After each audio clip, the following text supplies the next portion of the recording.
शालेय संस्थेमध्ये आनंददायी क्षणवार हा जो उपक्रम राबवला जातोय तो अत्यंत स्तुत्य आहे। विद्यार्थ्यांच्या सुप्त गुणांना तर वाव मिळतो, त्याचबरोबर त्यांच्या अभ्यासावरती कार्यक्रमाला सुद्धा दुजोरा मिळत चाललेला आहे।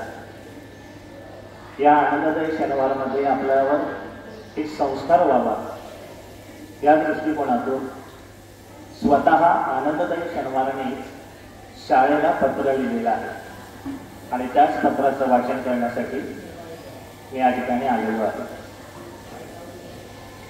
आनंददायी शनिवारने शाळेला लिहिलेले पत्र। नमस्कार। शासनाच्या नवीन शैक्षणिक धोरणाचे मी कौतुक करतो।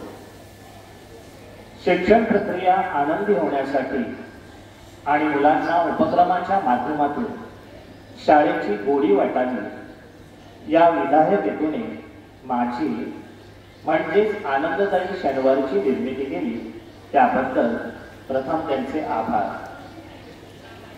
शिक्षक सुद्धा नाविन्यतेने आपल्या मुलांसाठी खास अभ्यासपूरक उपक्रमाची निर्मिती करून मला आनंददायी बनवत आहेत। पण खरंच या मुलांच्या भविष्यकाळात मी आनंददायी ठरणार आहे का? त्या प्रश्नाचे उत्तर म्हणजे संशोधनाचा भाग आहे। 9 ऑगस्टला कलकत्त्याच्या मेडिकल कॉलेजमध्ये जी घडलेली घटना पाहिली ऐकली त्यामुळे मन सुन्न झालं। 9 ऑगस्ट म्हणजे क्रांती दिन, पण याच दिवशी आधुनिक काळात नैतिकतेची होळी झाली हे सांगायला खेद वाटतो। या बातमीच्या शरीरावर उमटलेला मानसिक जखमा घडत असताना बदलापूर येथे अनैतिकतेचा उच्चांक गाठणारी घटना घडली। 15 ऑगस्टला स्वातंत्र्य दिन साजरा झाला। त्यानंतर या घटनेवर दृष्टिक्षेप टाकला तेव्हा मनात विचार आला की खरंच भारत खऱ्या अर्थाने स्वतंत्र झाला आहे का? लगेचच 4 दिवसांनी रक्षाबंधन सण साजरा केल्यानंतर असा विचार मनात येतो की आजचा समाज स्वतःच्या बहिणीसाठी वाघ आणि इतरांच्या बहिणीसाठी पिसाळलेला कुत्रा ठरतोय का? आज या स्त्रीची रक्षा होते का की अनैतिकतेच्या बंधनात अडकत चालली आहे? या प्रश्नाचे उत्तरच सापडत नाही। आज या पवित्र वास्तूत नवीन शैक्षणिक धोरणानुसार माझी निर्मिती झाली, पण यासारख्या घटनेने मी आनंदी होईल का? तर याचे उत्तर नाहीच येईल। म्हणूनच शनिवारच्या मुलांच्या चेहऱ्यावरील आनंद पाहून या प्रश्नाची उकल शोधण्यासाठी पत्राचे प्रयोजन।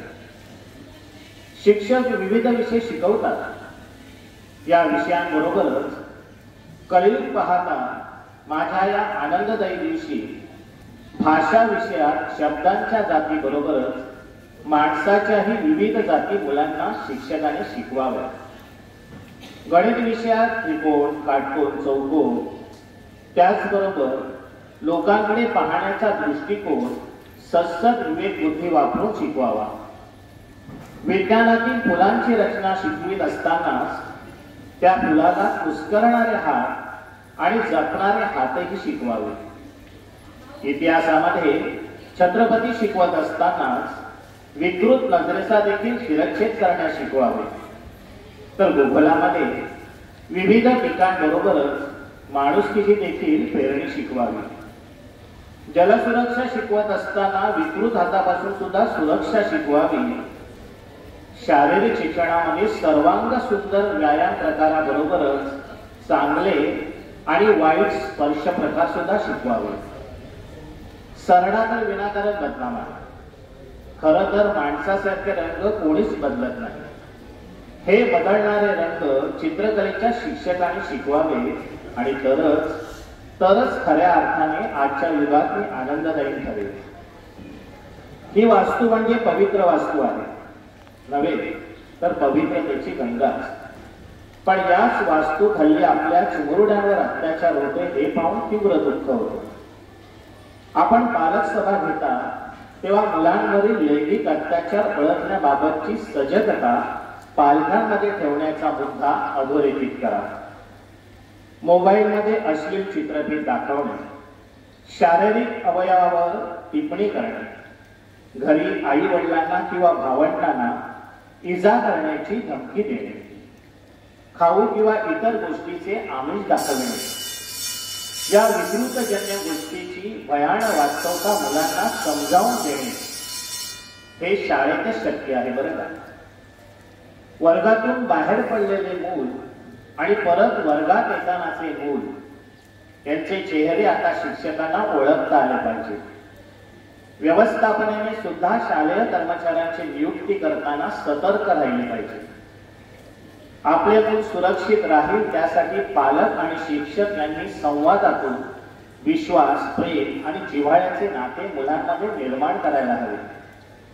भौतिक सुखाच्या शर्यतीत अनेकदा पैसा कमावण्याच्या प्रयत्नात पालकांकडून मुलांकडे दुर्लक्ष होते. त्याचा गैरफायदा विकृत लोक घेतात. वडिलांपेक्षा मुली आपल्या आईकडे मन मोकळेपणाने बोलतात. त्यासाठी आईने सजग असणे महत्वाचे आहे. पालकांनी मुलामुलीच्या वागणुकीत बदल समजून घेण्याची गरज आहे. शांत राहणे, तणावात भीतीच्या छायेखाली वावरणे, विषय टाळणे, आंघोळीसाठी किंवा शौचास गेल्यानंतर जास्त वेळ घालवणे, दचकणे, झोपेत अस्वस्थ होणे अशी लक्षणे दिसल्यास मुलांबरोबर संवाद होणे अपेक्षित आहे. त्यासाठी आपण आधी पालकांचे समुपदेशन करणे गरजेचे आहे. वाईट घटना घडल्यास मुलांना दोष देऊन तुझं चुकलं, तिथे जायची काय गरज होती असं बोलून मुलांचा हिरमोड करू नये. त्यामुळे मुले एकाकी पडतात, ज्यामुळे अत्याचार करणाऱ्यांच्या बचावासाठी पोषक वातावरण निर्माण होते. पुरुष प्रधान संस्कृतीच्या प्रभावातून अशा घटनेमुळे मुलींचा दोष असल्यास असा समज धोकादायक ठरतो. त्यामुळे मुलीच नाही